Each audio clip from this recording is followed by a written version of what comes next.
Hello, welcome to the Niche Lifestyle Show. I'm Doug Cunnington, and today we're going to talk about happiness. I have some lovely co-hosts. We have Adam Smith and Alex Cooper. How you guys doing today? Good. Doing good, Thank you. thanks. And we have a number of things, some very important topics to talk about around happiness, but we're just going to catch up a little bit. And we were actually chatting beforehand, so we're going to pick up on that in a second. But many people are probably curious about your tattoo stuff, Adam. So you want to give us a little update on what's been going on? Yeah, so I started the tattoo on last Friday, and it wasn't the best idea because we had the award ceremony on the Thursday night, and Which you won, I saw. which we won. Yeah, we won an award, and I promised myself like I was not going to get drunk, and then That's the promise that no one ever keeps. I just went straight out the window. Mark was in a right old state. It was the event was sponsored by Tiny Rebel, and they put like the brewery. Yeah, and they put like 25 cans on each table, and we had two tables there. So, but they were all like IPAs and ales. Yeah, aren't they like weird fruity kind of beers?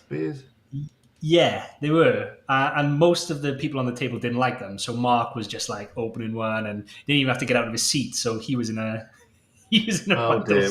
He didn't embarrass himself, did he? Is that why he's not on today? Yeah, I think he's still hungover. The highlight for me of the highlight of the night for me with Mark was all he kept talking about after we left the venue was how he wanted a kebab. Like he was desperate for a kebab. Where can we go for a kebab? And then when we got one, me and my wife went to McDonald's. Mark went for a kebab, and he came back, and he just ordered chips in a pitta. No kebab. He was just like, "Where's my meat? They didn't give me." Meat. Oh dear! He just forgot. So, and what was he? Was he kissing everyone, hugging everyone, being emotional? Yeah, it's just Mark in general when he's drunk. He's a hugger. He's a hugger, definitely. Well, it sounds like it was a good time. And hey, well, you got to take advantage of that free beer when you can, haven't you? Yeah, for sure. So yeah, so I had my tattoo done, and then I booked in for 2 weeks' time to have another session, and then another 2 weeks after that. And yeah, should be good. Very cool. Yeah, congrats on the win there. That's pretty awesome. And then we got a bunch of people in the audience here, so we'll swing back and say hello to them. So Alex, how's it been going this week with you? It's good. Kids are off school, so just keeping them busy. Still nice and warm. We finished our kitchen up, well, pretty much finished the kitchen upstairs. Had our first meal up there last night, cooking on the roof, so that's kind of cool. Views of the mountains and the sea and stuff while having dinner is always nice. So because that did a good stream last night. We were niche hunting live and came up with some ideas, although I've just been talking to Adam about that and he's just kind of shot that out of the air because one of the ideas we came up with was, can you eat it? Basically a website answering the questions around what you can and can't eat, and Adam's got some experience actually in that niche and said that people just look at the snippet. But maybe as Google is dropping the snippets more and more, maybe it will come back on. I don't know. There seems to be less snippets. Do you think? Maybe there's more snippets. Maybe it's just my sites that have got less snippets. In the wild, there definitely seems to be less snippets, I think, at the moment. I'm seeing them less and less. Although I did see someone on Instagram had collected a load of examples of where Google was showing double snippets at the moment. They must be testing like double snippets. So, Ooh.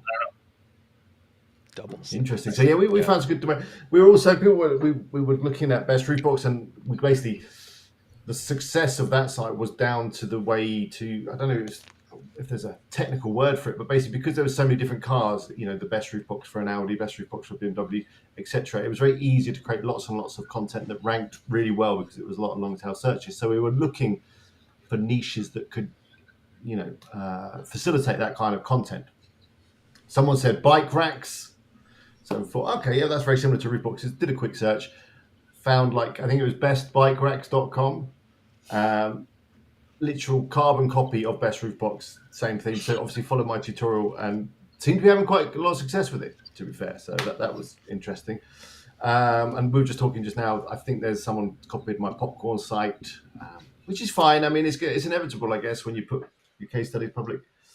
And they're doing way better than me. So I'm going to use them as a bit of a inspiration in terms of how I can improve my site. But yeah, other than that, nothing else to report. Really. Yeah. Just on that, just going back to those keywords, like I've talked about this in some of our live streams, but always find when trying to find like spaces like that, which are super expansive, which have got lots of opportunity, it's good to have like 2 variables in the keyword if you can. So could be best X for a color, so like best black birds in, and then a location. So you've got 2 variables, and you can switch out best blackbirds in Texas, best white birds in Texas, and then you can switch out Texas. So you've got a list of colors, maybe 20 colors, and you've got a list of so that provides a lot more content opportunities, doesn't it? Mm-hmm. Yeah, and it doesn't. You can do like best surf schools in country or state or wherever, and then you can switch out surf schools for surf lessons or whatever, and you can just switch out one of the 2 variables and create big amounts of lists then. Nice. Good tip. Yeah, and you can think about like user type too. So surf lessons for women or kids or senior citizens or whatever. You may not, I mean, it's a weird example, but you get the point. And what's the plan with the case study, Alex? So this is another public one. Can you share any details right now? Yeah, I guess so. I don't know how serious, but I'm going to, just as a kind of, I need some inspiration for live streams. So I think it's going to be an ongoing thing. Next week, we'll probably do a bit of keyword research, and then maybe the week after, I'll build the site on stream and just, see how it goes. I have started a couple of other projects that I'm keeping to my chest now because of this. I think I need some projects that I don't have public. Yeah, that makes sense. The copycats, it gets crazy. I know when I got started, I was watching Spencer do the survival knife site. That was like the niche site project #1, if I remember right. And then there were, tons of copycats out there in that exact space. Like you said, it's like same theme. And, you mentioned, Alex, you're going to potentially get some ideas from the people that got ideas from you. So how are you going to differentiate yourself? I mean, at that point, it's just like, okay, you guys are getting the best ideas. Yeah, see what they're doing. I've run this site for Ahrefs. I can see which their posts are bringing in traffic, and I'm just going to do it better than them. I guess that's what would your approach be on that? Because a lot of their content I've noticed is like just slightly better than mine. So, for example, I've got like 7 GIFs for popcorn lovers. They've got 12. They're outranking me. So I'll have to do 15. I don't know. How would you approach that, Adam? Yeah, I did the same, and then I try and add additional content where possible. So maybe like an FAQ section, if it's if you can find some examples of people's personal experience of using it. I don't think you can do this with Amazon products where you can copy and paste people's reviews, but if you're not linking to Amazon, go and get some testimonials and say these are what people are saying about the product. Just make it a little bit. It's a tomb rating. It's a definition of our tomb rating. We find these compared to the sites, look at what posts are ranking well for them, and then just do a slightly better job. Like we almost do what you just said. If you've got 10 best products, then we'll do 12 and we'll add an FAQ or we'll add something else. It's a game of cat and mouse. That's all they've done. Yeah. And they've literally just got, I'm sure they're a viewer. They've actually got a phone number on their site. Everyone was egging me on last night to just like ring them live on stream and ask them how the website's going. That's funny. We didn't get to that. Yeah, I mean, it makes sense what you guys are saying, but of course, where does it end, right? So they're already watching you. You go back and forth. So I feel like you have to go external and do social media or YouTube or something that's like a little bit more. Otherwise, it's like, when does it end? You're going to have like 400 whatevers, and then they're going to 400 gifts for popcorn lovers. Yeah, it's pretty much. I mean, I don't know, but whatever happens it's a demo site. It's just for fun, really. Best popcorn popper, and it will make some good YouTube content. Yeah. And like we've talked about, Alex, like even if someone does better or something doesn't work out, like you still have something to talk about on your live stream. So it's entertaining. So awesome. All right. A lot of people in the chat here. We got Bill and Marcus and Adrian, Daniel, Carly. What's going on? James made it. What's going on, James? And then Tim also. I'll try to catch everybody in here. Derek is noticing the new backdrop. Alex, have you been working on your spot a little bit? Not really, no. It's a tighter view. Yeah. And Godfrey and Ninja says, yeah, what is happiness? A philosophical stream today. Yeah, we can get into that in just a sec. Vincent does have one sort of tactical question that you guys could weigh in on. When a site is declining in traffic, what's the best use of time? Updating old content or adding new content? And I'll jump in first and just, you won't know until after. This is like you're trying to make sure you're not wasting your time, but just pick one and do it. And unfortunately, you won't be able to go back and do the other thing. You'll just have to move forward. Chances are you should probably do both, but pick one, do it, and then do the other one later. So what do you guys think? Yeah, I agree. And I think if you're going to update your content as well, you probably want to have a solid plan about what that looks like. Like we just talked, like Alex just talked there, how's he going to go back and update his popcorn content to make it a bit better? Like have a plan, test it, do it across maybe 5 posts, get Google to recrawl them, and then wait a little bit. In that time, add new content maybe while you're waiting to see, did the changes I make have a positive impact? And if they did, you can start rolling them out across the rest of the posts. Nice. I'd agree with that. I mean, I would probably go existing content is probably the easiest thing to do and probably the cheapest. I mean, if you're hiring writers for new content, that's going to be a cost. Using a tool like Ahrefs, you could maybe see what slipped on the ranking and have a look at the competition and just do it a bit better. And hopefully you can push yourself back up. Nice. All right. I do have a quick question, actually. I just thought of it, so before I forget it. Are either of you guys using something called Query Hunter? Is it Query Hunter? Something I've been seeing a lot of Twitter, and people are saying that it's really helped their sites. No. What does it do? I don't know. That's what I'm asking. It sounds like just another keyword research tool, right? Query Hunter. I don't know, but I can't find it anywhere. So maybe I've got the name wrong. Let me have a quick look. Let's move on. We'll come back to it. It's people on Twitter trying to get a buzz going on, and multiple folks have been saying, "Oh yeah, Twitter is you got to get on there," and I'm trying to spend time. Are you guys doing that? Like, or did I hear it directly from you guys? Like, what? Why is the resurgence? Who's out there? I'm working with Twitter. Yeah, I'm loving it. You're loving it. Cool. What do you like? I like the little snippets of information, the little tips. I've been using Tweet Hunter to help me. So I try and do all my Twitter on a Monday and just like queue up a week's worth of tweets. Mm-hmm. It's got a real cool tool where it will kind of inspire you with other people's tweets so that you can come up with the ideas for your own. I mean, not copying them, but basically just giving you inspiration. And yeah, I think it's a really good way, is another way of engaging with your community. And I've grown by about 1,000 followers, I think, in just over a month. Oh, nice. By using Tweet Hunter. Very cool. So what kind of numbers do you have over there now? I now have a fantastic 1,640 followers. Nice. So when I started back at Affiliate Gathering, I had about 600. So cool. Going pretty quick. How about I really kind of neglected. Yeah, same here. For a while, I just like shared whatever I posted, like in an automated way, and then I never did anything or have any discussions. So yeah. Anyway, cool. And then Adam, are you guys doing anything with Niche Website Builders Twitter or personally?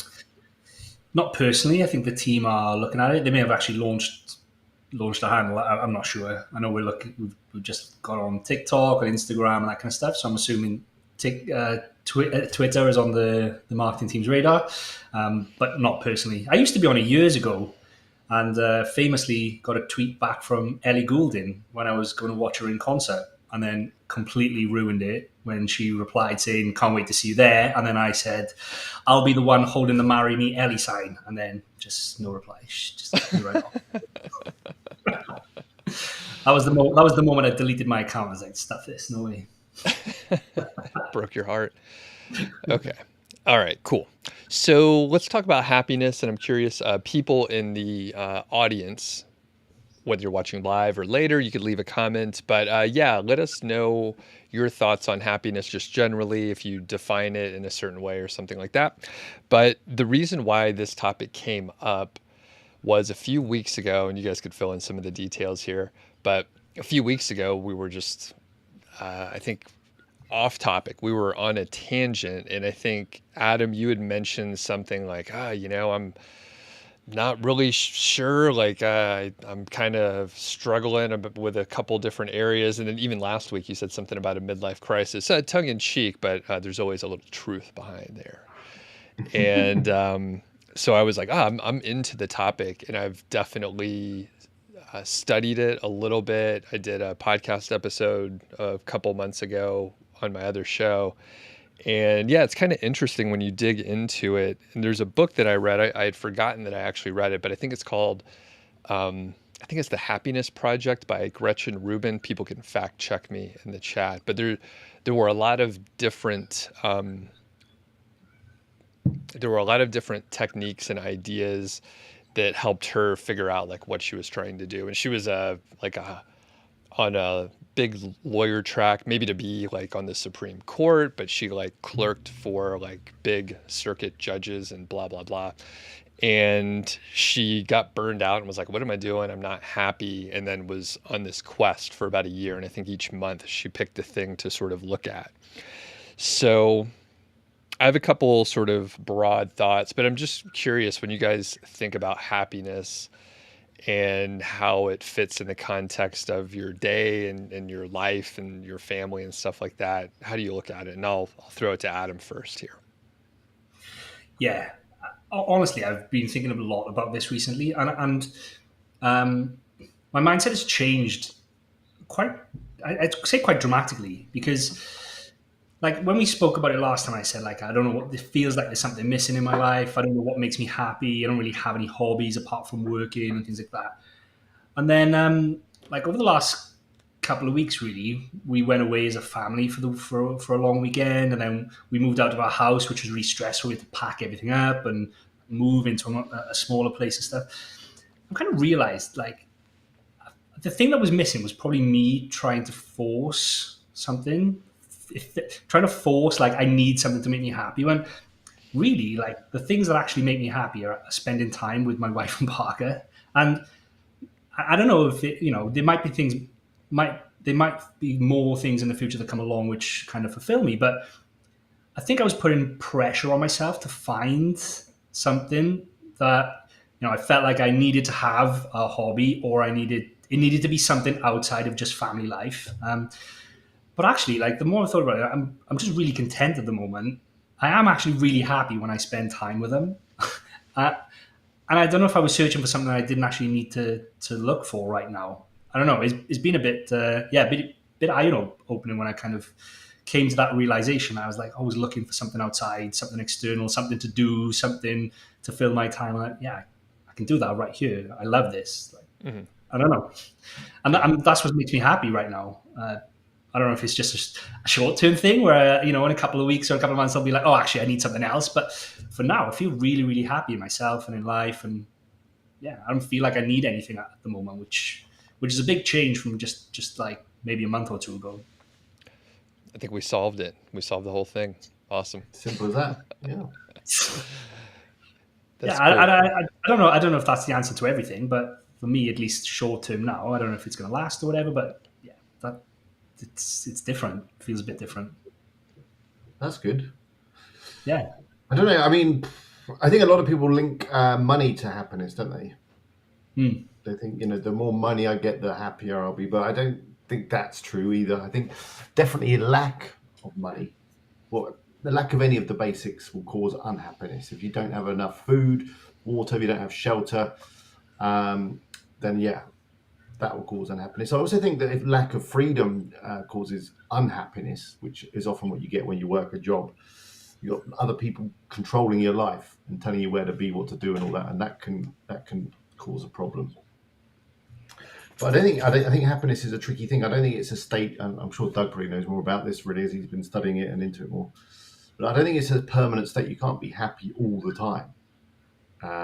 But you can probably reduce the amount of times you're unhappy by having enough of the things I just mentioned. I don't know. It's an interesting topic.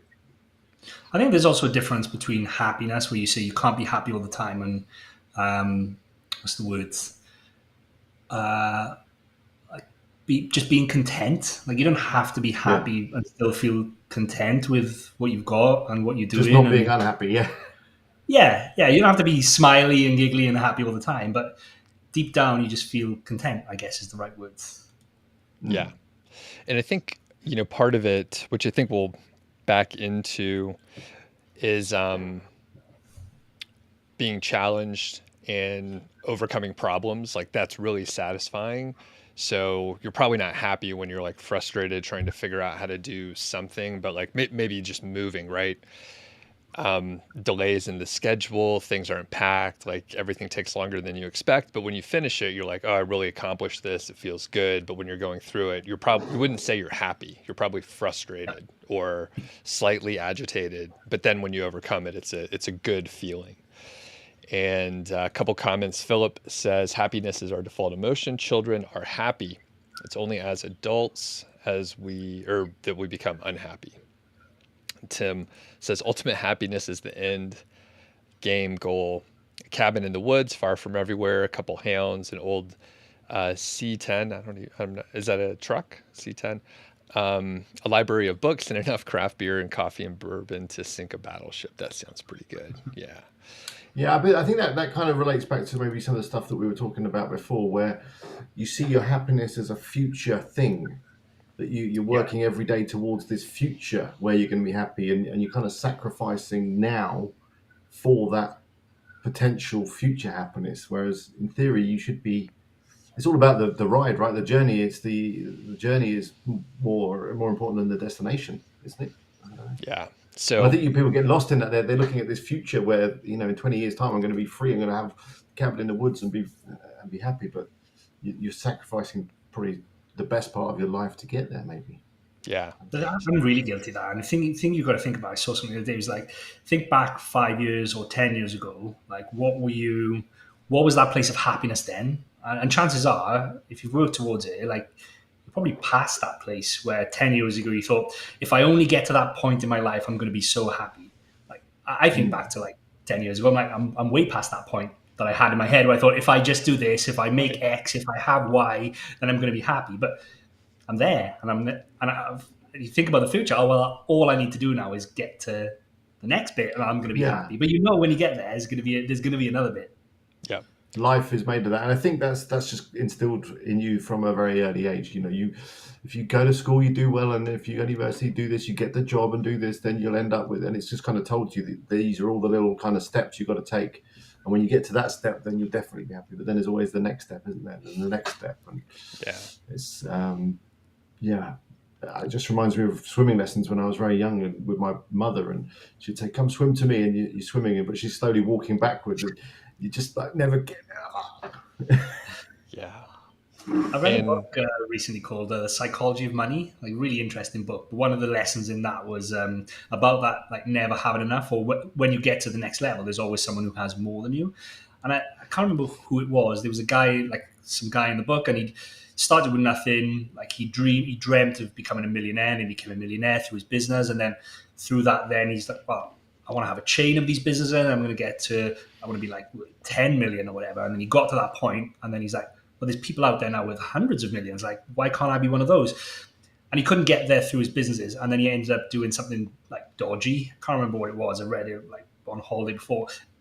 But he ended up losing everything just in that pursuit of like going from tens of millions to hundreds of millions. And it wouldn't have had any impact on his life, really. Like, what difference would that make if you've got tens of millions versus hundreds of millions? But he just couldn't stop thinking about the next level. And he ended up doing shady stuff, which left him with nothing in the end. Yeah. And I think, so you guys are hitting on a lot of the big points, but I want to jump back just a touch because my podcast co-host on my other show, Mile High Fi, he was super unhappy with his job. His name's Carl Jensen. He has a blog called 1500 Days. So he was really unhappy with his job. He wanted to retire early. He did some back of the napkin math and thought, hey, I could do it in 1500 days, hence the name of his blog. So he blogged it all out. He did retire about 5 years ago. But exactly what you guys said, he was like, if I save $1 million, then I can retire and then I'll be happy. Well, then he quickly realized when he quit his job that he wasn't happy and there were other problems that he needed to figure out and solve. So, he's figured out a few things, and, part of it was, like the external validation, like you mentioned, Adam, where it's like a car. So he got like it was an Acura NSX, right? Pretty fun car. He's a car guy. He had that for a few years, had fun, realized it was like not making him happier. So, he sold it and got rid of it. And, like you said, more money too, right? So maybe if I just have more money, but people will always have more in our sort of line of work, and especially since we're sort of out in the public and sharing some of the stuff we're doing, we're sort of measured against our peers, and then we can't help but internally do that too. So other people are measuring us, and that's been one of the struggles. And at one point I was just like, you know what, I actually don't get too much out of the external validation, and I'm okay with not being the best or the biggest, nor I don't even have the vision or desire. I don't even give a shit. So at some point I realized, I need to run my own race. I'm going to throw in like 5 analogies here, but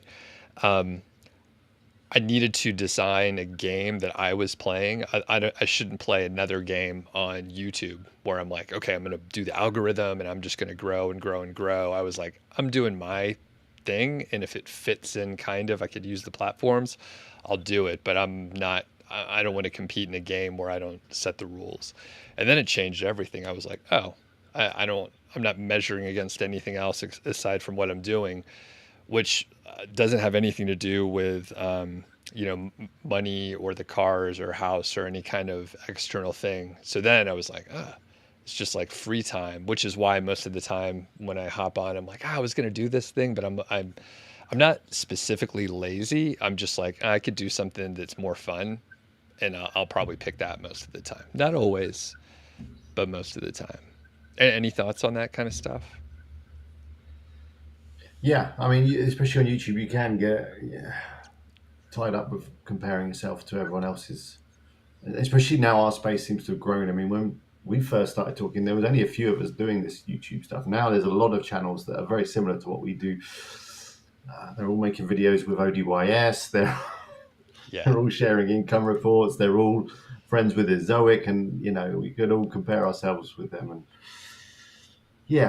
and that will definitely give you a knock if you start comparing yourself to everyone else. Oh, they've got this, they've got that, they're doing this, and but you just need to play your own game, I think, as Doug says, and set your own parameters in terms of what really works. And I think Baz mentioned mental health, and I think there's probably a line there between, because nowadays there's no just happy and sad. It's all mental health, isn't it? Really, depending on the state of your mind and that. And I know I find that sometimes you can have a dip. I don't know always what causes it, because you can at face value look around and say, okay, I've got everything that I need and want.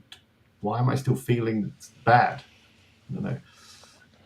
That's just chemicals in your brain, I guess. I don't know. It's especially in today's modern age, there's so many artificial things that give your brain a little dopamine buzz, isn't it? Which is what it all comes down to, I think, happiness. So many things, your social media, booze, TV, games, just so much stuff that's just giving you these little buzzes. And I don't know, I think that has a big effect on your actual overall state of mind. Yeah. And anything else to add, Adam? Nothing meaningful, really. I think both you guys have got great points. Yeah. I've got nothing. I'll just be saying the same thing, to be honest. But I don't know. It's different. I felt, I think content's right. Like when I went to the spa, went to a hotel at the weekend just because why not? 5-star hotel up the road and the swimming pool and that. We haven't got a pool at the house, so why not? But they had a spa, and just that time when you have the nice massage, or you're sitting in the sauna or in the jacuzzi, or and just phone. That kind of weird plinky plonky music that they play in the spa, and you just like breathe out and you just think, But you can't feel like that all the time. You never get anything done. But it's nice once in a while.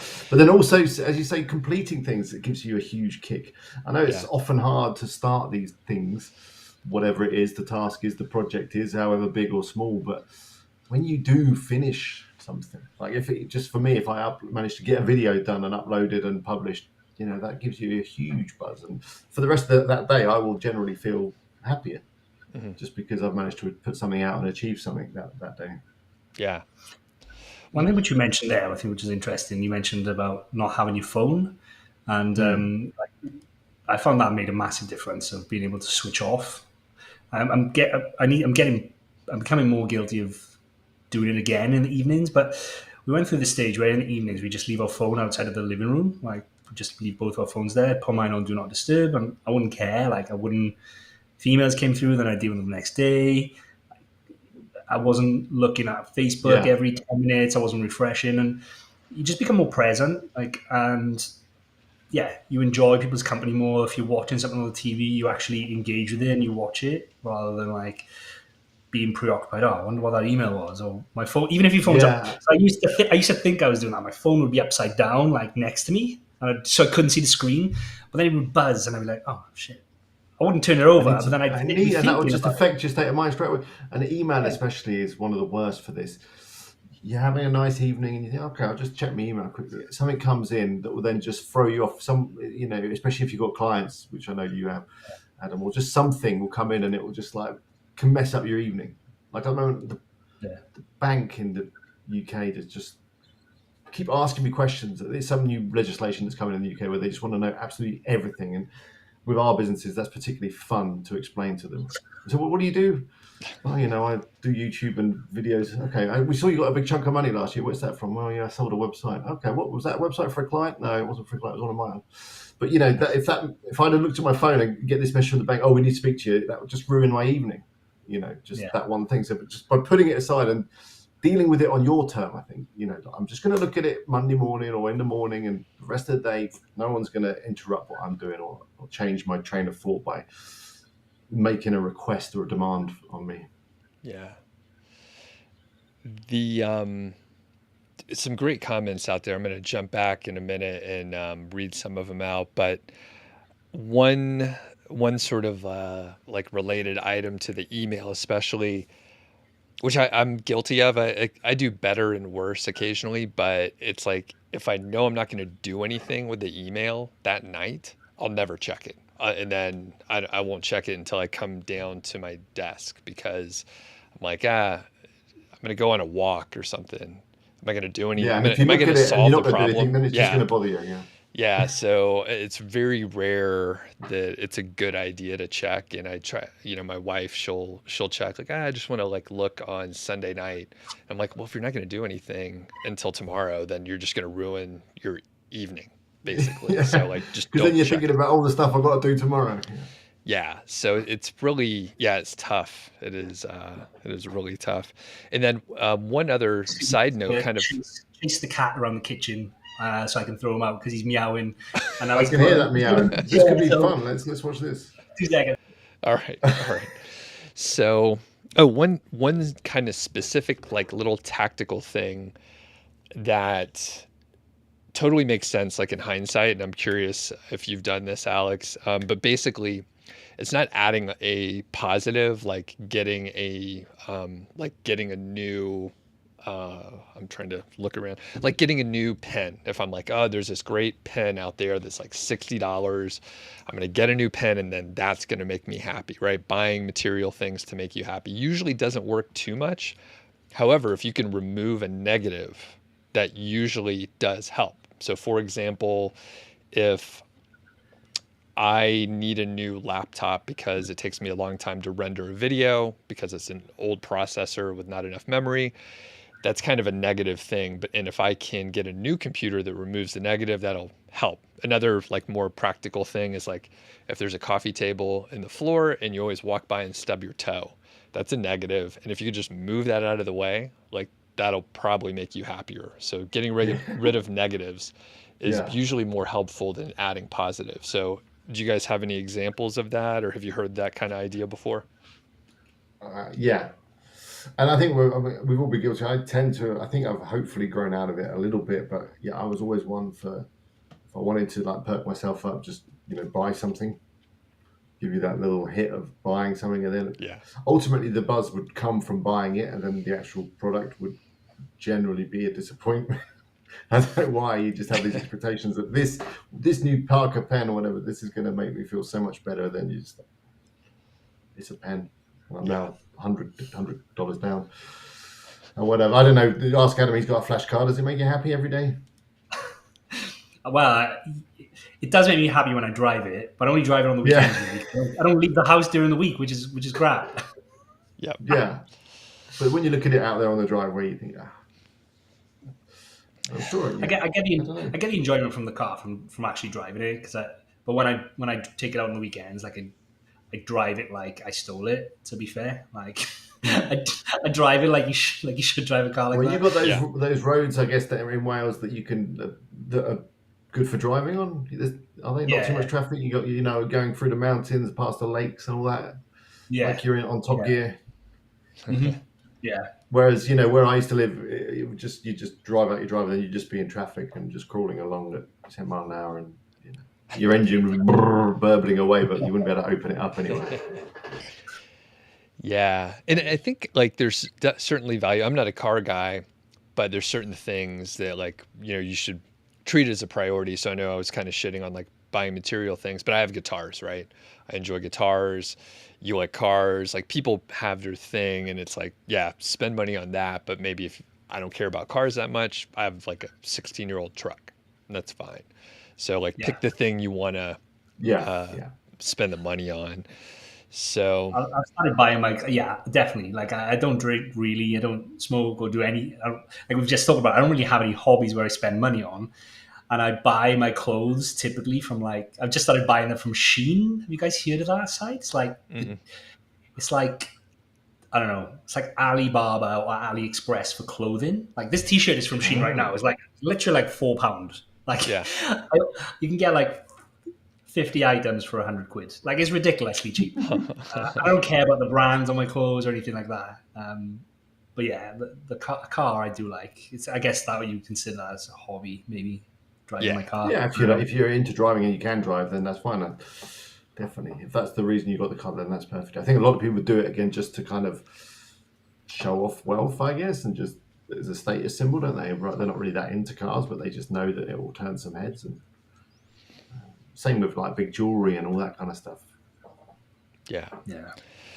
So I'm going to hop over to some of the comments, and sorry if I missed some of them here, but Barry says, happiness is directly correlated with the number of green arrows in my Ahrefs account. So that's pretty good. For sure. I mean, again, that can be an emotional roller coaster looking at analytics or Ahrefs. If you check that too often, then your well-being is directly linked to the state of your analytics graph. Yeah. I think, you've got to be careful with that. You log in we're down. Next day we're up. It's, you're just all over the place. It's a double-edged sword. And then Jeremy says, I found that the more successful my sites have become, the more anxious I am. The fear that I'll lose, or that they'll lose traffic and income. So yeah, that's something out there. I mean, it feels, even though it's an asset, like it feels like a liability, because like you can lose what you've built, and it's a little bit scary. So have you guys run into that? Have you felt that feeling? I see it a lot. I see that there's that feeling is out there at the moment, especially since the recent Google update. And there's been a lot of stories that we were talking about it just last week, weren't we? About big sites that were sold for lots of money that then just fell. And there is that anxiety there, but no one ever said they were low risk. I feel that anxiety more because I'm using pretty much all of my monthly site income to fund the renovation of the house right now. So like I've got this window of 6 months where I feel like if my portfolio died tomorrow, like I would have to, I'd have to find another way of finding like big chunks of money to renovate a house. I don't know if that's a good or a bad thing, but like if it failed tomorrow, I'd be in a bit of a situation. So yeah, I definitely feel that anxiety at the moment. Yeah. And I mean, Marcus just said, is it possible to, what happens? How do you turn yourself around when you do wake up one morning, check your site and you see that it's fallen off a cliff? was talking to a client about this recently, and I think it'd be really difficult if you just had one site. Like, imagine you worked for a year, 2 years on one site and you got hit, which is like one of the reasons why we try and say to people, like, you should try and build a portfolio. We talked about this before, right? Like, build one site with cash flow enough, and then try and get another one and build a portfolio. And then you kind of remove a layer of risk, but it's difficult. I don't know how I would cope if my first site I'd worked on for a year and got hit to nothing. Yeah. I don't even know if I'd still be in the space. I might have just given up right then. I don't know. Yeah. You guys are just trying to sell more services. You're like, you guys just need to build more. Just build more. I mean, what would your advice be to them, Doug? If someone said, "Oh, or even worse, say someone they got all their money together and they thought, right, I'm going to go on Motion Invest or somewhere. I'm going to buy a site. This site looks good. It's earning $1,000 a month. Whatever they buy it, 50,000 a month later, it's only earning 100 a month. Yeah. So I wouldn't advise anyone to do. Was that directed at me, by the way? Yeah. Okay. So don't do that in the first place. Like, don't do that. That's bananas. And I think we had a similar question where I said, if you had 100K, like, take a third of it and then play with that. And then the other 2/3, like, do something less risky. Because, I mean, we all have different risk tolerance. You have to look at the full picture. So if you have a full-time job and you have the money to spend, maybe it's a little less risky to throw in whatever 50K. So to answer your question, if this happened and then maybe somebody bought the site, they have it for a bit, the update hits it, I think they would be sad. That's a normal thing to go through. I think you got to get to work. You can evaluate, like, hey, do I want to put time on this or not? But, taking action and doing something usually will pull you out of, some sort of a spiral of sadness or something. And we haven't mentioned it, but I exercise basically every day and do some kind of physical activity. And that helps a lot. It's a positive dopamine hit unrelated to social media and stuff like that. So it's like I walk, exercise, usually maybe like 3-4 times a week. I'll do lightweight training. So nothing crazy, but I do spend time like exercising some. So, but overall, I would say, taking action usually, gets you moving forward versus just, standing on your heels and you're like, okay, what am I supposed to do with Google? You got to do something or move on and find another project to work on. So what do you think, Adam? It's the same as anything. Recently with the crypto crash, you've heard about people getting hit really hard. Even to the point of suicide with some people. People put a lot of stuff, put a lot of money, I should say, into very risky assets. And it's a gamble. It's the same as putting it on the number 3 horse at Newmarket or whatever. You should only be playing with money that you can really afford to lose. And people get caught up in hype, don't they, and things, and they think, okay, well, this is a guaranteed. I'm going to put all my money on this, and then it can hit you hard when it doesn't work out. Yeah. And one thing I'll jump in, and then I'll hop back to some of the comments here, is. So I'm going to plug my other podcast hard. So it's on financial independence and personal finance. And, we've talked about money, and I think the stat is something like if you have $75,000 a year, like usually more than that doesn't make you happier. It's just excess. Of course, it depends on the person, but that's the general study. There's one that was cited quite a bit. So it's enough to cover your cost. And I know some people mentioned, if you don't have a place to stay or you're hungry, like that's completely different. But if you have enough, you're in pretty good shape. And the piece of the puzzle here is like if you save enough money, and you can check out the podcast, if you save enough money and invest it, this is not investment advice, but if you put it in index funds, you have a pretty good chance of saving enough money so that you can just live off the returns and not earn any more money. And that's financial independence. And then it's like you have freedom. You don't have to do stuff for money. So I know that seems crazy when I've heard about it. I'm like, I don't know. But I mean, I was never that successful at my job. I do okay working online, but I'm like very extremely average. And like we've pulled it off, right? So I don't need to work for money. I still do some stuff, but that changes the equation. So maybe people can look at it that way too, where it's like, what would you do if you didn't have to earn any money? And then I mean, then you got to figure shit out. And if you're not happy, then there's other stuff going on. Like my friend Carl, so he had to figure it out. But I mean, I'm in a luxurious position and I do realize that, but it's like if a Google update comes around, like, it sucks, but it's like I didn't need that money specifically for anything. So again, super luxurious position, but I mean, I worked on it and then put myself in that position. Makes a huge difference. So if people are interested, where do you get some index stocks from?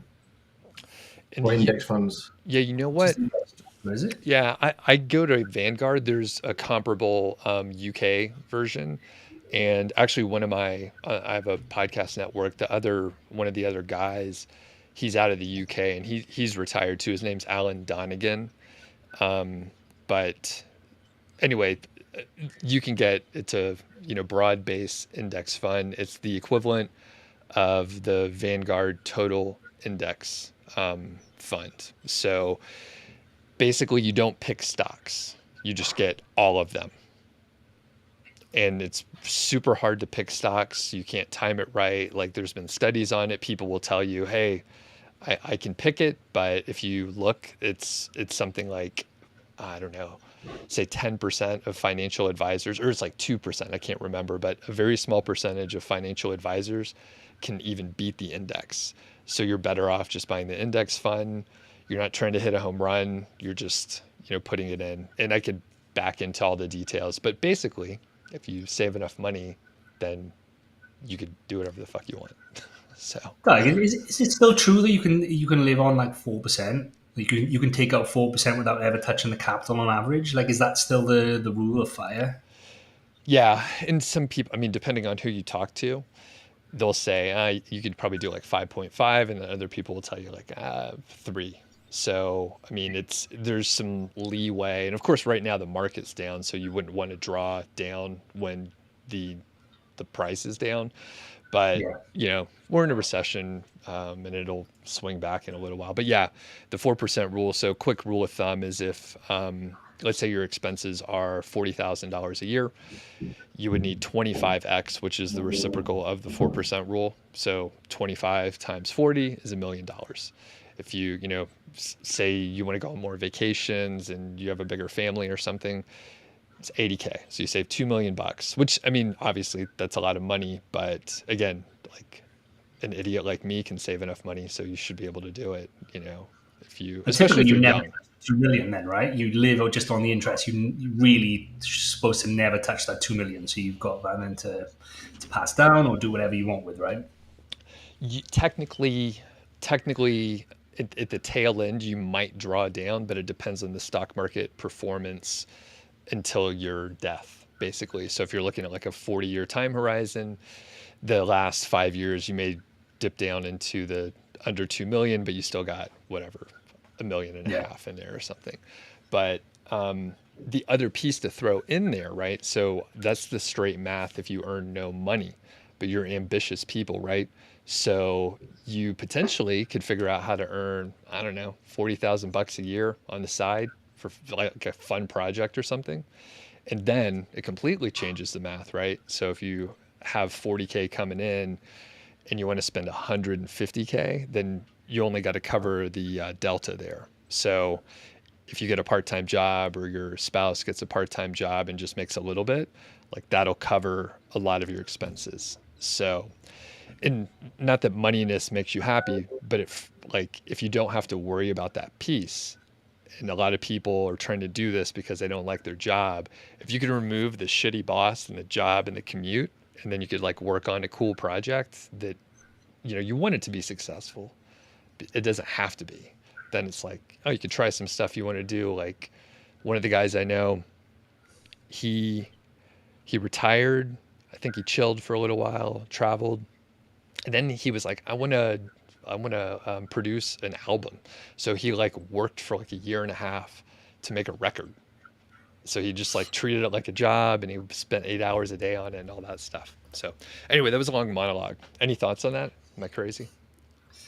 No.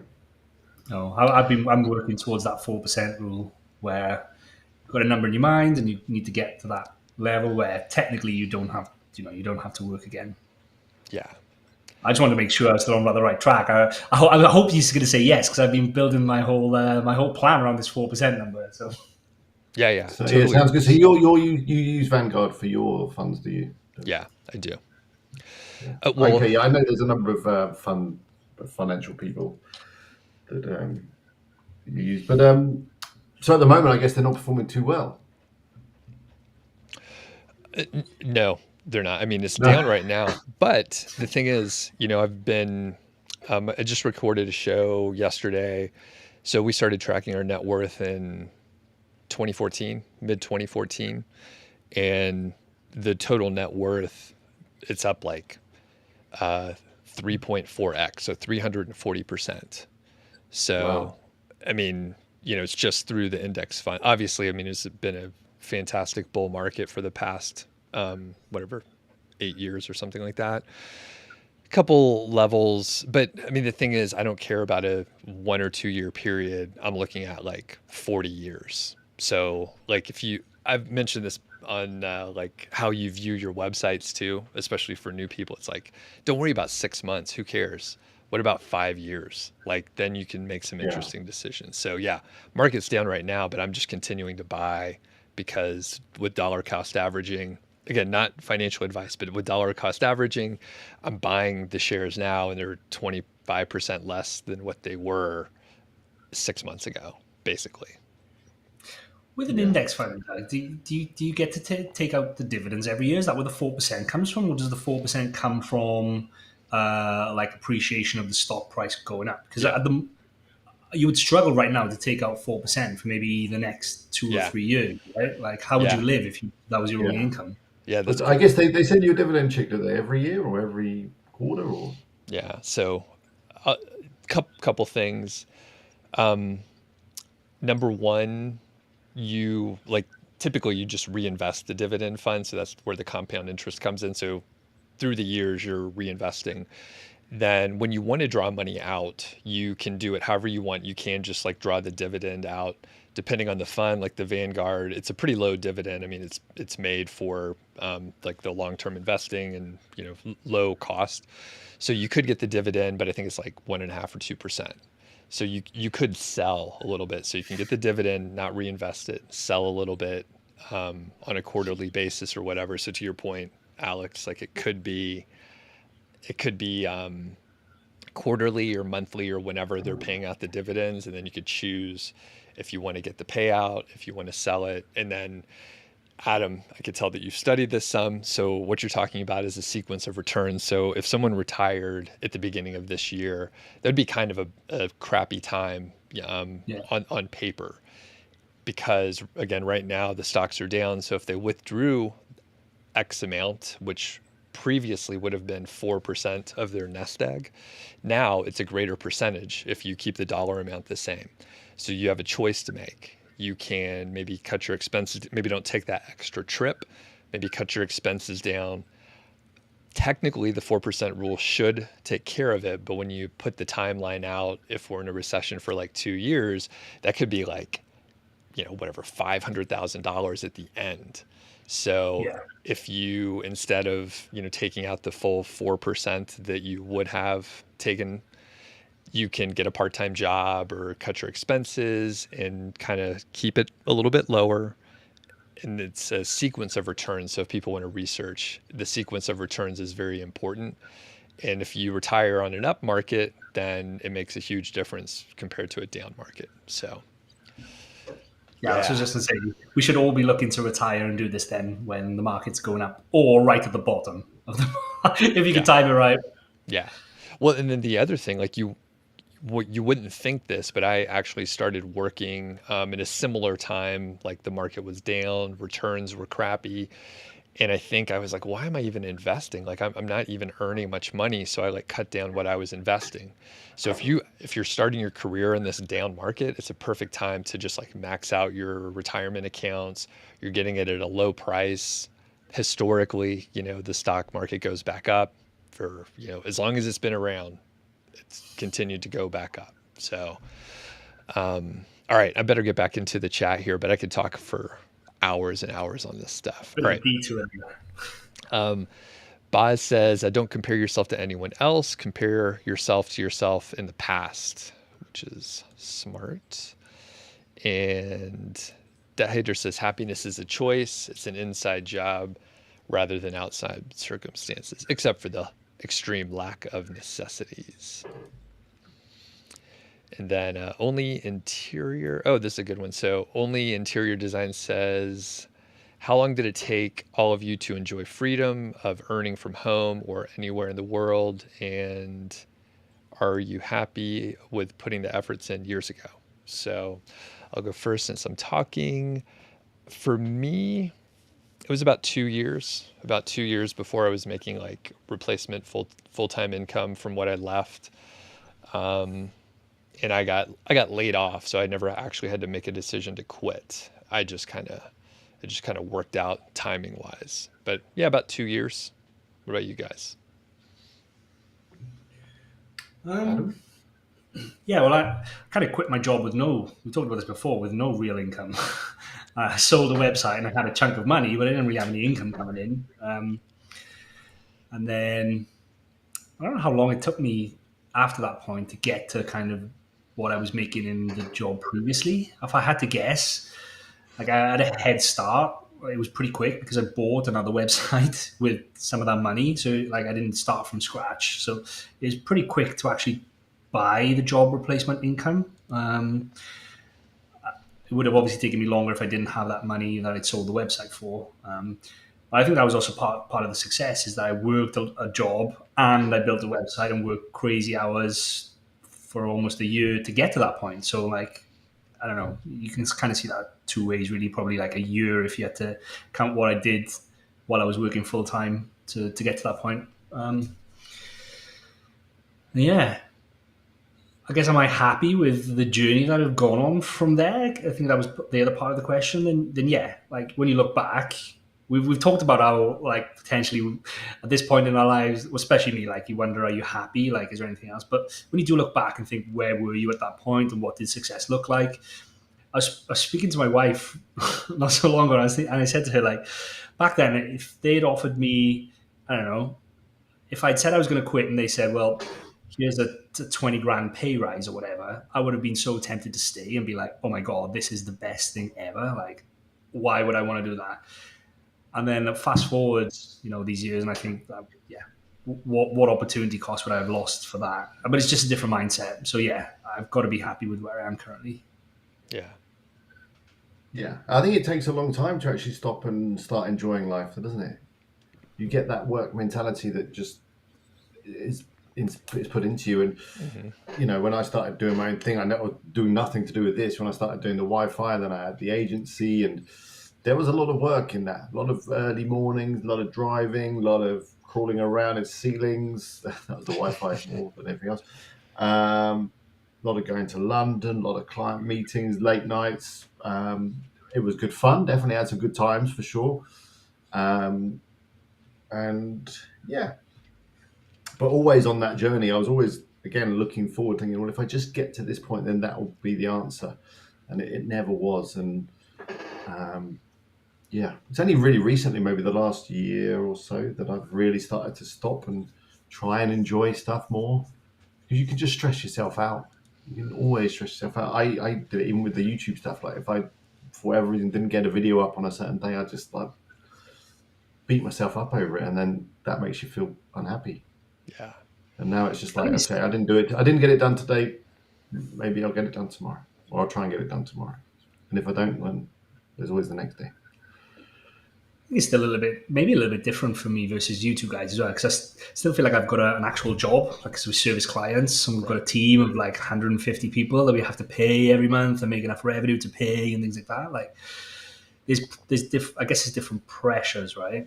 And mine, to be honest, I still feel like I have a job where I get up in the morning and have to do certain tasks, and if I don't, then people are going to shout at me, kind of thing. Mm-hmm.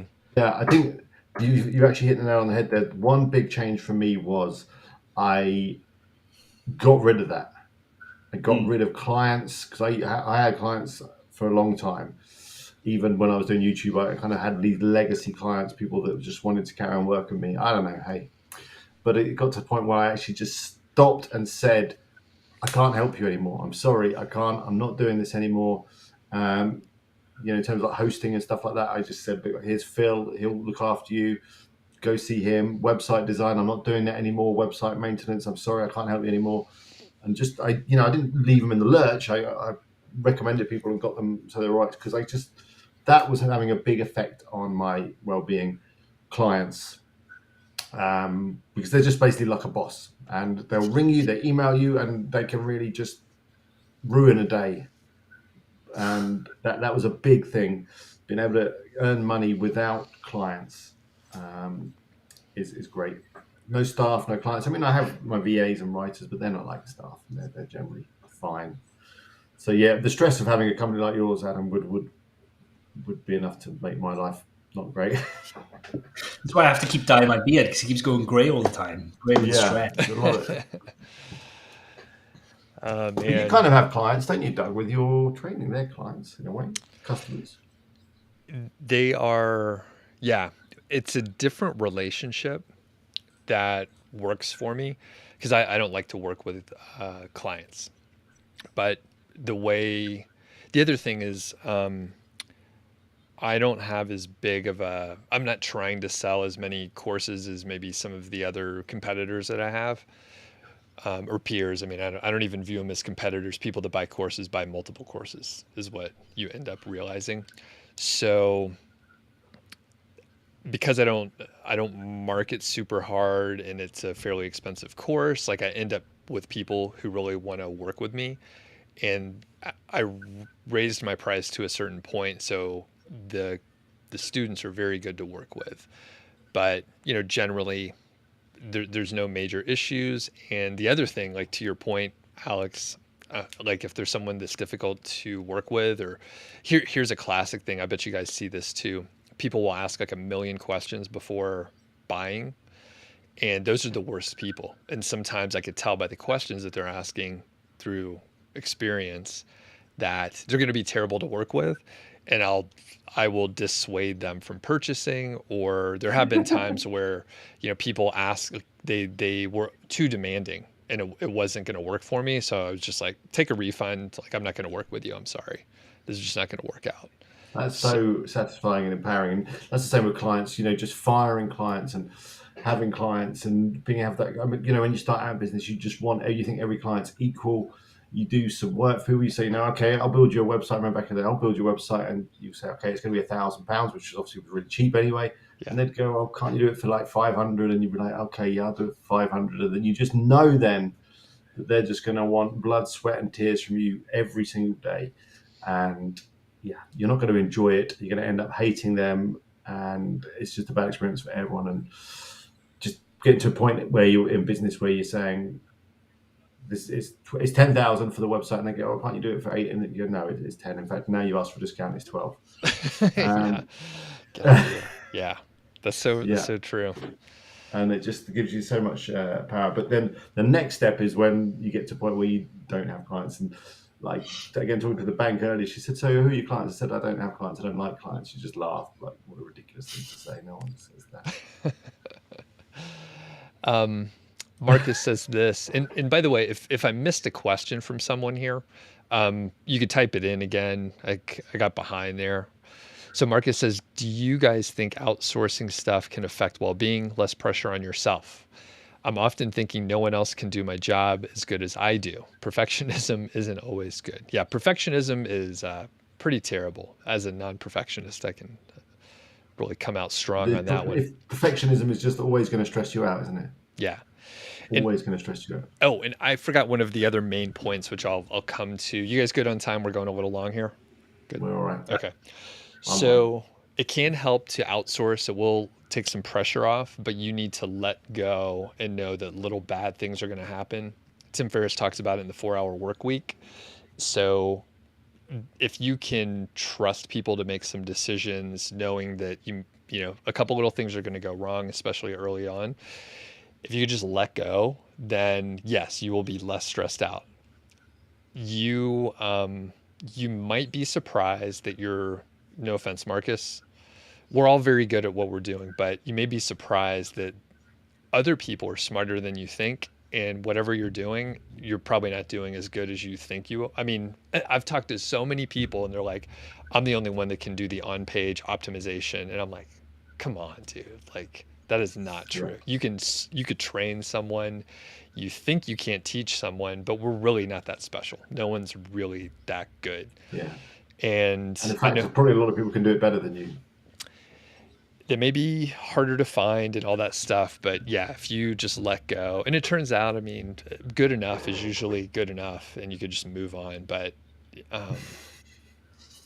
don't know. Yeah, I think that's been the biggest effect on my actual well-being, is letting go and outsourcing stuff, because I'd always just beat myself up. I haven't got that done. I haven't got this done. I need to be publishing more. I need to get this done. And if you can outsource a lot of it and then it gets done, it can make you feel a lot better. Mm-hmm. So the thing that I forgot to mention earlier, which is like the number one point that I put on here, is whether you're an optimizer or a satisficer, or sort of like there's a couple ways to look at it, but if you're like sort of a maximizer and optimizer and you always want things to be perfect, you're going to keep searching and searching. Where I'm on this satisficer, which is satisfy and suffice, I think. It's a combination of the two new words now, yeah. It was in a psychology book, so I didn't make it up, but someone did. But essentially, I'm satisfied with most things. If it meets the criteria, I'm pretty good with it. So I don't second guess things too much. Now my wife is, she sits above me, so I can't talk too loud, but she's a maximizer, an optimizer. So quick example is if we're going on vacation, she'll, put an alert, watch the flights for months. She'll keep looking at, hundreds of different places to stay and keep analyzing. Then maybe even after she gets the flight, she'll keep looking to see if it's cheaper. And there's only a couple things that can happen, right? It's going to be cheaper, and then it's like, oh shoot, we paid too much, right? There's no good outcome on that. That is not helpful. Yeah. So it's constant, analysis, and then it's second guessing after the fact.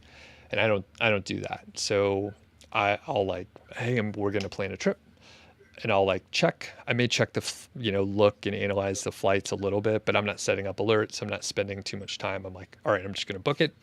Same thing with the hotels. Like I'll look a little bit, or the Airbnb, if it's good enough. Yeah, looks decent enough. Yeah, go for it.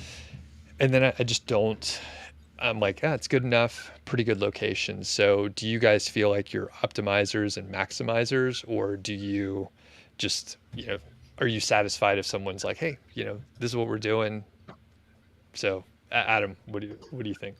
It's funny. Me and my wife are the same as you and your wife. It seems like. So, great example is she planned the holiday that we just went on, and she did all the research, and she knew everything about the hotel. She joined the Facebook group of like the locals there beforehand for months, and she knows what's going on in Spain. She's doing the same thing for Torrevieja now. She's in the group. She knows who does what. She's saying yesterday, oh, there's this lovely lady, her name is Deborah, she does airport runs and she can pick us up from the airport. I'm like, I'm not going for another 2 months. And then I booked this trip to go to Norway for Christmas, and I'm on such the opposite end of the spectrum. She made this massive shortlist on Airbnb of places we can stay, and she said pick. And I didn't even go through the list. I just went on there, did a new search, and then booked an Airbnb in totally the wrong location. And I was like, oh my God, I've made a mistake. I have to cancel this right now. And then I had to go back to a short list. But I didn't care. It looked nice. I thought it was where it needed to be. And I just booked it like straight away without asking. That was good enough. So yeah. I'm the same as you, Doug. Yeah. I think we're the same here. My wife normally books all the trips, but she just gets so stressed out of it because she just analyzes and analyzes, looking around, reading reviews, this site, that site, what about this, what about that? And it's like goes on for weeks, and then she's stressing everyone else out, and she's got to make time and sit down with a laptop. She's got the notebook, she's got, everything, and it's just like, where are we going? Right there. Yeah, that one looks pretty good. Done. I'd rather just get it done.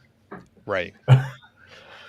It's interesting that we're all like that. Is it just a woman thing, maybe? I don't know. I was going to say, one of my friends, he's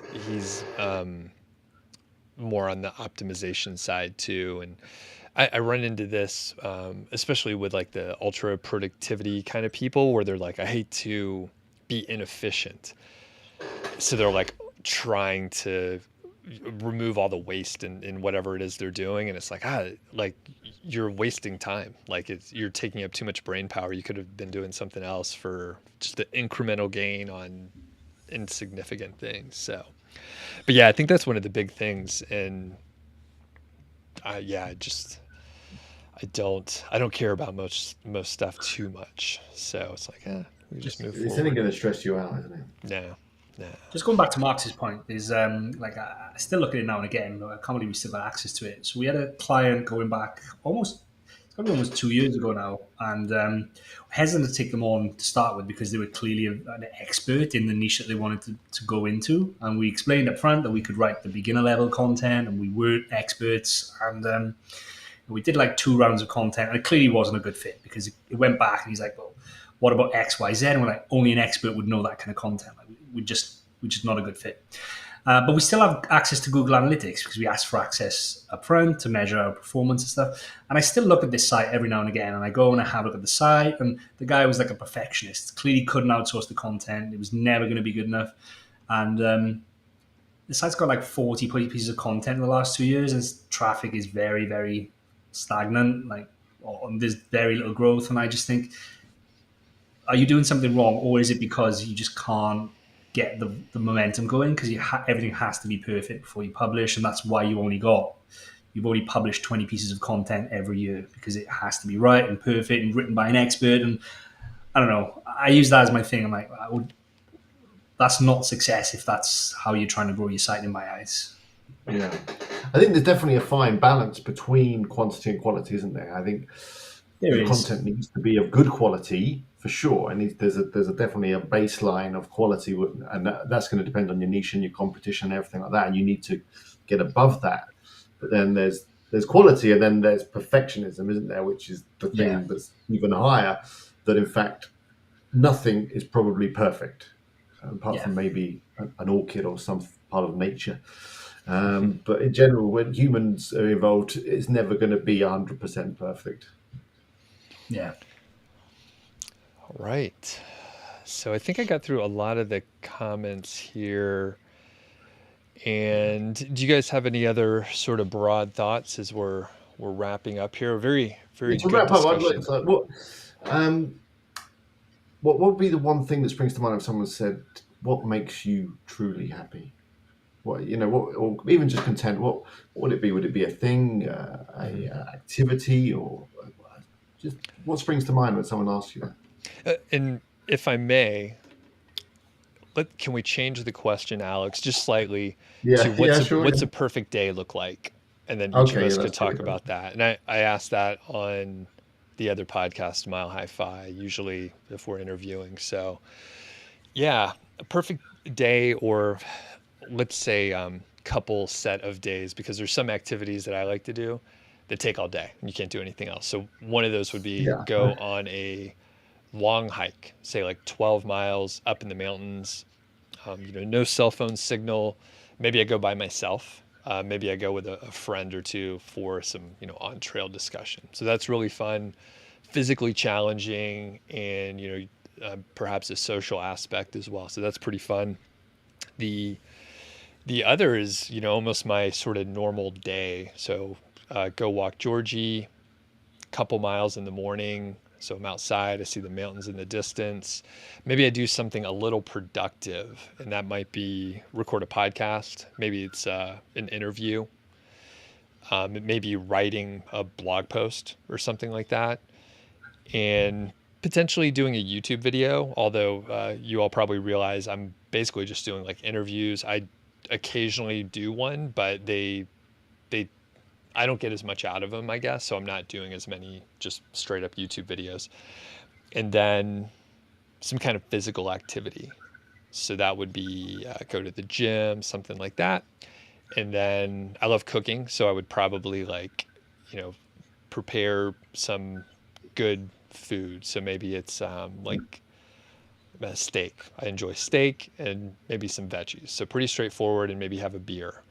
That could be with a couple friends. So maybe we have a couple folks over, so there's a social aspect too. So a little physical activity, some food, be outside, and a little bit of creative work. And it could be a variety of things. So that's kind of the perfect day. So those things make me happy in general. And, some days I want to be alone and hike by myself, and other days I want to like talk to a bunch of people, so. All right. I think you've probably hit the nail on the head really with everything there. There's different days, and definitely doing something productive some days. Maybe on a weekday would be a perfect day when you actually do achieve something right, tangible that can give you a huge buzz and make you feel good. But then often after I've done something really productive and achieved that, then I want to go and do something more social, hang out with friends, relax, have a beer, eat some good food for sure. But then other days I'm happy just like spending time with family, and I do a lot of physical stuff anyway. I think it might just be the kids. I'm either taking them somewhere on their bikes or we're walking or whatever. So I don't do the gym though or anything like that. That would definitely not make me happy going to the gym. Yeah. Yeah. Adam? Yeah, I think like for a couple of days, going away somewhere new, exploring somewhere new. I think back to our trip to Iceland, like a type of holiday that we'd never really done before. Most of our holidays in the past had been like go to a resort and spend a week in the sun and go out for some food or whatever. But when we went to Iceland, it was proper exploring. We hired a car and we drove around and we stayed in different places each night. We really enjoyed that, and that really made me happy, like seeing somewhere different and exploring somewhere. There was no real physical element to it though. And like you, Doug, I think I shy away from the physical aspect. Yeah. I wouldn't want to go hiking there. Like I couldn't think of anything worse than hiking up the mountain in Iceland. But we did like some scuba diving and stuff like that, with snorkeling, which was kind of cool and things. So yeah, I think more of that. And then on just a general day, I really enjoy like work. I sound really boring. Like I really enjoy the work aspect, but there's different types of tasks I enjoy more. So like a good day of the agency life for me would be a couple of client calls. I don't do a lot of those anymore, but I actually really enjoy them. I like speaking to potential clients or clients and hearing their stories and sharing and stuff. Speaking to Mark, like me and Mark are quite similar in some ways and different in other ways, but like we can talk on Zoom for an hour or two and like feel if that feels really productive, even if we haven't really done a lot, which is good. You kind of get that dopamine hit of feeling like you've done something. Mm-hmm. And then I guess once work's finished, go out for some food. Like I love going for food, but I sound really boring in comparison to you two. I don't really like socializing too much. Like I go out for food, but with the family. Like I think a couple of hours with friends is enough for me. Like a couple of hours, like a week, or maybe a couple of hours every other week was probably enough, if that. And I'm a creature of habit. I understand that other people can be quite. Yeah, my brother's. I've got a twin brother. He's organising a stag do at the moment for one of our friends, and he's like, "Right, we're going to go Friday, Saturday, and Sunday." I'm like, "Mate, why 3 days? Like, what are we going to? 3 days of just us group of 9 people together? Oh, just drinking. Yeah, God, that sounds like Sunday. Your age, Jesus. Yeah, right. I know. Why is that stag? You have to take a whole weekend. And normally it was just like a night out. You go for a few beers. There might be a stripper or whatever, and that's it. You tie them to the lamppost, throw eggs at them. Job done. He's organised this elaborate thing where on Friday we're going like gorge walking and doing like walking up a stream and like kind of those kind of activities, and then we're staying in like this hut in the middle of nowhere in the night and like. I don't know, like some kind of outdoor wilderness kind of experience, which for me sounds my idea of a nightmare. Saturday, then we wake up early, go for breakfast, go and do airsoft for a couple of hours, Okay. and then if that's not enough for the day, we then go in the evening then and we go and do some activities which include axe throwing, and we go and have a massive night out on Saturday, and then on Sunday we have a recovery, we go do something else. I'm like, oh, it sounds exhausting. Jesus, that's milking it. Yeah, for real. Well, what's wrong with just like a night out in Amsterdam or something? That's what it used to be. I know. Yeah. That's pretty yeah, that's intense. I was gonna say like the social aspect is definitely smaller. In the last couple of weeks there's been multiple barbecues and get-togethers, and like a couple of times it was like one on Saturday and one on Sunday, and I'm like, it's almost a little too much. So we definitely we're not there the whole time. We show up a little bit late, leave a little bit early, and just like get a little bit of socializing, but not too much. And then, we had some guests in town, and then this weekend I'm going to a financial independence retreat. So that'll be, really it's like Thursday through Monday, and kind of like, a lot of us are slightly introverted. So like we get our downtime and we'll like get away from each other, and I'll like go by myself for a little while, because it'll be like 50 or 60 people like the whole time. And if you want to, you can be around people 100% of the time. And I like, that's not my speed.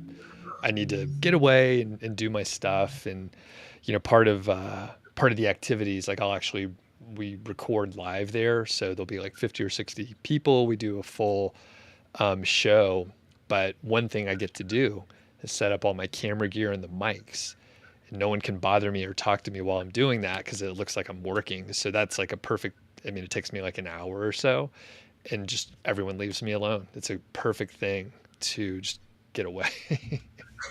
So anyway, very good. I think we solved the problem. Too bad Mark missed it, but he could watch. He'll never know the secret of happiness. Yeah. Well, what do you guys have going on this week? Anything to plug here? I've got nothing to plug. Well, I'm sure I should be live tomorrow, but nothing really to plug. Going to the fair later. Cool. Big fair in town. Roller coasters, Ferris wheels. So that's going to be expensive, but fun. It's cheap night tonight, which means it's still very expensive, but not as expensive as tomorrow. They go real big for fairs in Spain. I don't know, it's a big thing. This week there's a whole festival of the fairs in town. They're going to be doing bullfighting, which is, most of the Spanish don't like bullfighting, but they've got a bull ring in town. There's 6 bulls coming down, a couple of very well respected matadors. We're not going, but that's what's on. Yeah, I am kind of intrigued. I've never seen a bullfight. I haven't either. And it's obviously a very big thing in Spain in terms of tradition. But yeah, the majority of Spanish people are very much against it nowadays. Understandably, a bit like in the UK, I guess we're all against fox hunting. And any of those old traditions, kind of get rid of them. Although in America, it seems that old traditions and rules that have been written around for a long time don't get changed, even when that's a different subject. But anyway, what I want to just leave on is, I mentioned Query Hunter at the beginning of the stream. I found it. I don't know if I can post a link in the chat. I don't know if it'll let me. Yeah, probably. It's by Joe Davis, who's on Twitter. I think he was at Affiliate Gathering. Pretty sure I met Joe. And basically, if you do a search for Query Hunter Joe Davis, you should find it. I've put a link in the chat. I don't know if you can see it. But it's a tool. You install it. It's a WordPress plugin. You install it on your site. It connects to your Google Search Console, and it starts flagging content where you're getting impressions. Maybe you're like bottom of page 1, maybe you're page 2, and you're basically getting impressions. Google thinks that your content is kind of hitting the mark, but not quite. So you can go back through and you can either create new content or you can adjust your current content so that it's kind of answering those queries more effectively.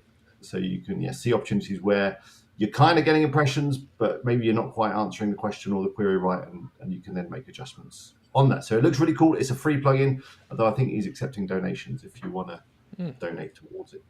Cool. Just seeing a lot of people talking about it on Twitter. That's what I'll say. A lot of people saying they used it, they adjust some content, and they saw movement quite quickly. Nice. That's it. Nice. Not too much from us this week. There's no live stream tomorrow. Mark is in a parents' evening, so we're not doing the live stream tomorrow.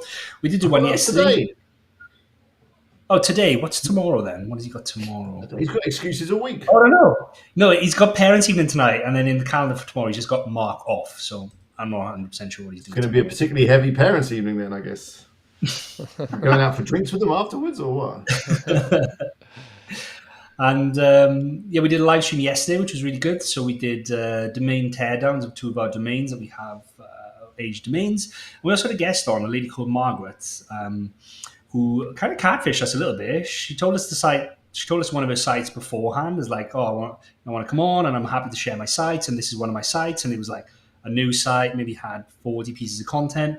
And then as the stream went on, she basically revealed that she had these other sites which were making multiple 6 figures a year and in AdThrive and getting tons of traffic, and she created digital products and all kinds of stuff. So it was really awesome to talk to her and understand. She'd been doing it since 2007, so she's been in the game for a long time, and yeah, it was really cool live stream. So that was good, and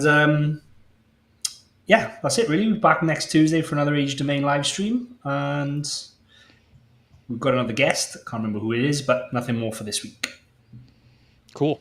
Awesome. And then I'll plug my stuff. Andy is asking is it time for the giveaway? So I don't do giveaways. I don't have any merch or anything like that. Although our t-shirt shop for Mile High Fi is now open.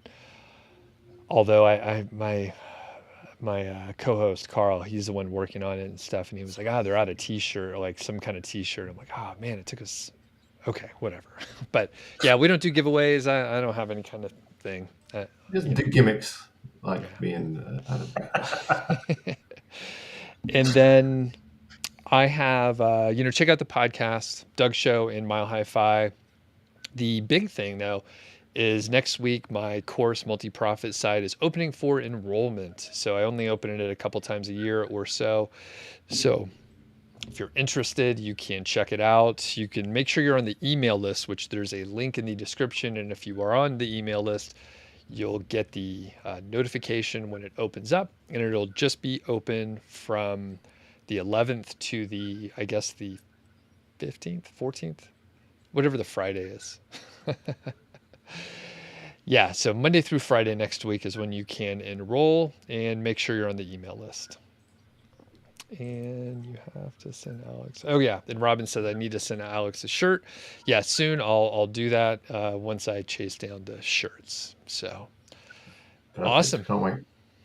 Cool. Thanks, guys, and we'll catch you next week. That'll be over on the Niche Website Builders channel, right? Yeah. Sweet. And we'll talk about some topic that's really engaging. I'm just going to agree and say yes. I don't know.